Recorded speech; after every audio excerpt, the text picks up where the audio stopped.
जय श्री कृष्णा। राधे राधे भक्तों। तुलसी माता को जल देते समय बोलने चाहिए ये 3 शब्द जिनसे सभी मनोकामनाएं पूरी होती हैं। हम आज के प्रवचन में जानेंगे कि तुलसी माता को जल देते वक्त कौन से शब्द बोलने चाहिए।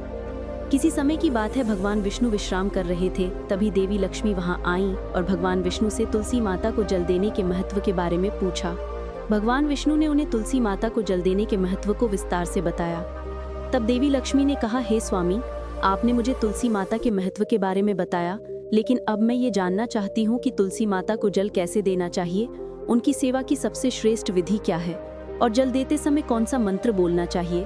भगवान विष्णु ने उत्तर दिया, प्रिया देवी, जैसा कि मैंने तुम्हें तुलसी माता के महत्व के बारे में बताया, उसी प्रकार तुलसी माता को जल देते समय बोला जाने वाला मंत्र भी बहुत महत्वपूर्ण है। ये मंत्र 3 शब्दों का है, लेकिन इसका प्रभाव अत्यंत शुभ और कल्याणकारी है। जो भी रोज तुलसी माता को जल देते समय इन 3 शब्दों का उच्चारण करेगा, उसके घर में माँ लक्ष्मी का वास होगा, उसकी दरिद्रता समाप्त हो जाएगी और उसे अपार धन धान्य की प्राप्ति होगी। मंत्र के महत्व को बताते हुए भगवान विष्णु ने कहा, हे प्रिय, इस मंत्र का महत्व सुनने से ही मनुष्य के सभी पाप नष्ट हो जाते हैं। उसे हजारों वर्षों तक तुलसी माता को जल देने के पुण्य का फल मिलता है। फिर भगवान विष्णु ने देवी लक्ष्मी को एक कथा सुनाई। उन्होंने कहा, दक्षिण दिशा में यमनगरी नामक एक नगर था, जहाँ रमेश नामक एक ब्राह्मण रहता था। वह अत्यंत पापी और गलत कामों में लिप्त व्यक्ति था। जन्म से ब्राह्मण होते हुए भी वह धार्मिक कार्यों से दूर रहता था। न वह पूजा करता, न ध्यान, न जप और न ही किसी का सत्कार करता। वह मदिरा पान और मांसाहार भी करता था और हमेशा अनैतिक कार्यों में व्यस्त रहता था। और वह ब्राह्मण दिन में खेत में काम करके पत्ते बेचकर अपनी जीविका चलाता था और रात में वेश्याओं के पास जाता था। इस प्रकार उसने अनेक वर्षों तक अपना जीवन इसी पापपूर्ण तरीके से बिताया। फिर एक दिन वह दुर्बुद्धि ब्राह्मण पत्ते इकट्ठा करने के लिए एक ऋषि की वाटिका में पहुंचा और पत्ते तोड़ने लगा। तभी एक काले सर्प ने, जो काल के रूप में वहां उपस्थित था, उसे काट लिया। उसी समय उसकी मृत्यु हो गई। उसकी मृत्यु के तुरंत बाद यमराज के दूत वहां प्रकट हुए और उसकी आत्मा को लेने के लिए आए। वे उसे यमलोक ले जाने लगे। मार्ग में वे ब्राह्मण यमदूतों के सामने रोने और विलाप करने लगा। उसने कहा, हे दूतों, मुझे कहाँ ले जा रहे हो? मुझे छोड़ दो, मेरे प्राण बचा लो। लेकिन यमदूत बोले, अरे पापी ब्राह्मण, तेरे दुष्कर्मों के कारण तुझे ये दंड मिला है। अब यमराज तुझे घोर नरक में डालेंगे। यमलोक पहुंचने पर चित्रगुप्त ने उस ब्राह्मण का पूरा लेखा जोखा प्रस्तुत किया। उन्होंने कहा, हे धर्मराज, इस ब्राह्मण ने अपने पूरे जीवन में केवल पाप किए हैं। इसने कभी कोई पुण्य कार्य नहीं किया। धर्मराज ने दूतों से कहा, हे दूतों, इस घोर पापी ब्राह्मण को नरक में डाल दो। इसे अपने कर्मों का फल भोगना होगा। यमदूत उसे ब्राह्मण को नरक में ले गए और उसे भयंकर अग्नि में धकेल दिया। वह कई वर्षों तक नरक की यातनाएं सहता रहा। इसके बाद उसे अगले जन्म में बैल के रूप में जन्म मिला। बैल का शरीर पाकर उसने भारी बोझ उठाने का कार्य किया। उसका मालिक उससे दिन रात काम करवाता था। जब उसकी शक्ति समाप्त होने लगी तो मालिक ने उसे एक लंगड़े आदमी को बेच दिया। वह लंगड़ा आदमी उस बैल का उपयोग अपने बोझ उठाने के लिए करता था। बैल ने 8 वर्षों तक उसकी सेवा की। फिर एक दिन वह बैल लंगड़े आदमी को लेकर एक ऊंचे पर्वत पर चढ़ा। अधिक परिश्रम और थकान के कारण वह बैल मूर्छित होकर गिर पड़ा और अंतिम सांसें लेने लगा। वहां खड़े लोगों को उस बैल पर दया आ गई। उन्होंने उसके मुख में पानी डालने का प्रयास किया। उसी भीड़ में एक पुण्यात्मा व्यक्ति भी था। उसने अपने पुण्य का थोड़ा सा भाग उस बैल को दे दिया। इसे देखकर अन्य लोगों ने भी अपना पुण्य उसे देना शुरू कर दिया। उसी भीड़ में एक वेश्या भी थी। सभी अपना पुण्य उस बैल को देकर उसका उद्धार करने का प्रयास कर रहे थे। ये देखकर उस वेश्या ने भी अपना पुण्य उस बैल को दे दिया। कुछ देर बाद उस बैल की मृत्यु हो गई। फिर उस स्थान पर यमदूत आए और उस बैल के शरीर से उस ब्राह्मण की आत्मा को निकालकर यमलोक ले गए। यमलोक पहुंचने पर उसे यमदेव के सामने प्रस्तुत किया गया। चित्रगुप्त ने जब उसका लेखा जोखा देखा तो वे चकित रह गए। वेश्या के द्वारा दिए गए पुण्य के कारण उसके सभी जन्मों के पाप नष्ट हो चुके थे। यमदेव ने कहा, हे ब्राह्मण, उस वेश्या ने तुझे अपना पुण्य देकर तुझ पर बड़ा उपकार किया है।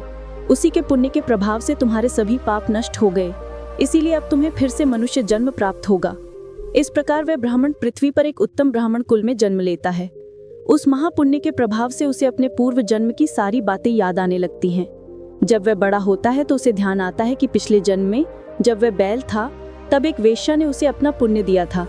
उसके मन में उस वेश्या के बारे में जानने की उत्सुकता जागती है। वह वेश्या का पता लगाकर उसके नगर में पहुंचता है। वहां वह वेश्या, जो अब बूढ़ी हो चुकी थी, उसे मिल जाती है। वह ब्राह्मण उसके सामने जाकर बार बार प्रणाम करता है और धन्यवाद देने लगता है।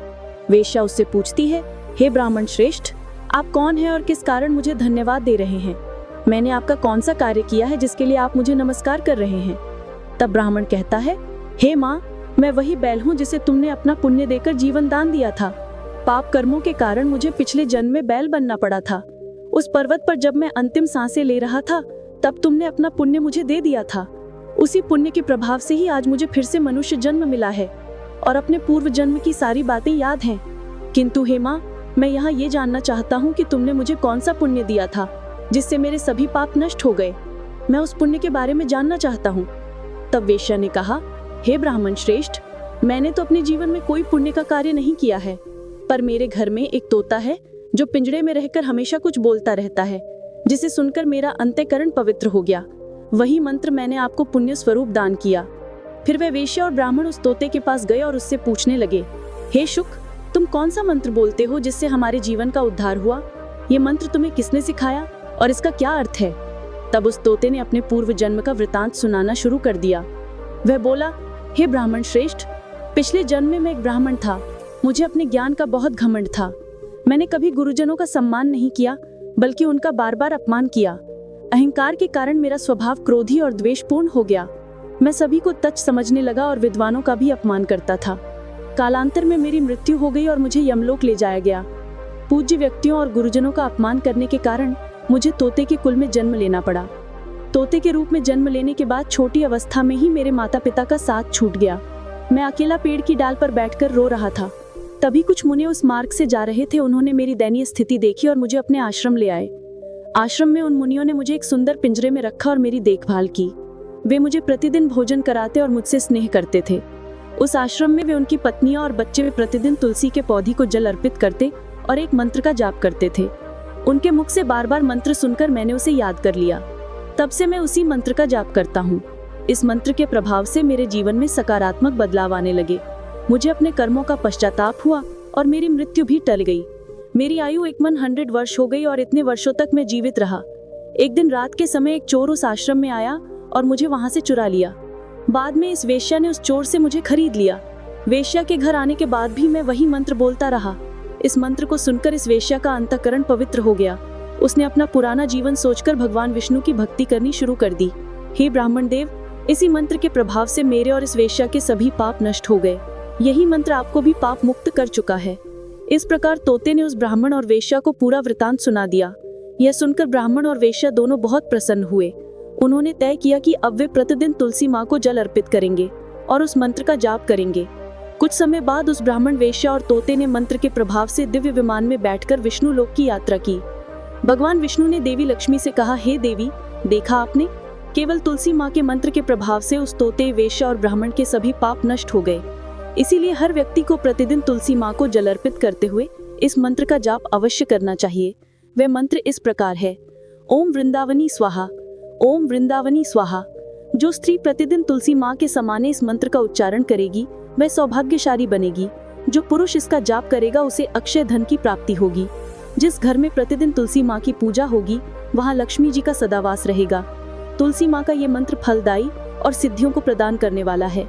स्त्रियों को स्नान के बाद बाल बांधकर मांग में सिंदूर लगाकर तुलसी माँ को जल चढ़ाना चाहिए। साथ ही तुलसी माँ की परिक्रमा करनी चाहिए। शाम के समय तुलसी माँ के पास दीपक जलाने से घर में सुख समृद्धि आती है। भगवान विष्णु की पूजा तुलसी माँ के बिना अधूरी है। तुलसी का एक पत्ता चढ़ाने से भगवान को उतनी प्रसन्नता मिलती है जितनी हजारों अमृत के घड़ों से नहलाने पर भी नहीं मिलती। जो भी व्यक्ति तुलसी माँ का सम्मान करेगा और उनके इस मंत्र का जाप करेगा उसे न केवल इस लोक में बल्कि परलोक में भी शुभ फल प्राप्त होगा। ऐसा फल तुलसी माँ के पत्तों के दान से मिलता है। जो मृत्यु के समय अपने मुख में तुलसी के पत्तों का जल ग्रहण करता है, ऐसा व्यक्ति अपने सभी पापों से मुक्त होकर भगवान विष्णु के धाम जाता है। भगवान विष्णु कहते हैं, पूर्णिमा, अमावस्या, द्वादशी और सूर्य संक्रांति के दिन मध्याह्न काल, रात्रि और अशोच के समय तेल लगाकर बिना स्नान किए अथवा बिना हाथ पैर धोए रात्रि के वस्त्र पहनकर तुलसी के पत्ते तोड़ना महापाप होता है। श्राद्ध, व्रत, दान, प्रतिष्ठा और देव पूजा के लिए तोड़े गए तुलसी के पत्ते 3 रात तक पवित्र रहते हैं। तुलसी के पत्तों को बिना नष्ट किए उसके अग्रभाग को तोड़ना चाहिए। तुलसी की मंजरी, जो सभी फूलों से श्रेष्ठ मानी जाती है, उसे तोड़ते समय पत्तियों का होना आवश्यक है। पौधे को बिना हिलाए केवल अग्रभाग को तोड़ना चाहिए ताकि पूजा का फल और बल मिले। तुलसी के पत्तों को कभी नाखून से नहीं तोड़ना चाहिए क्योंकि इससे पाप लगता है। रात्रि के समय तुलसी के पौधे को छूना या उसके पत्ते तोड़ना अशुभ माना जाता है क्योंकि रात्रि में वह निद्रा अवस्था में होती है। गुरुवार को तुलसी के पौधे को दूध से सींचने से घर में सुख समृद्धि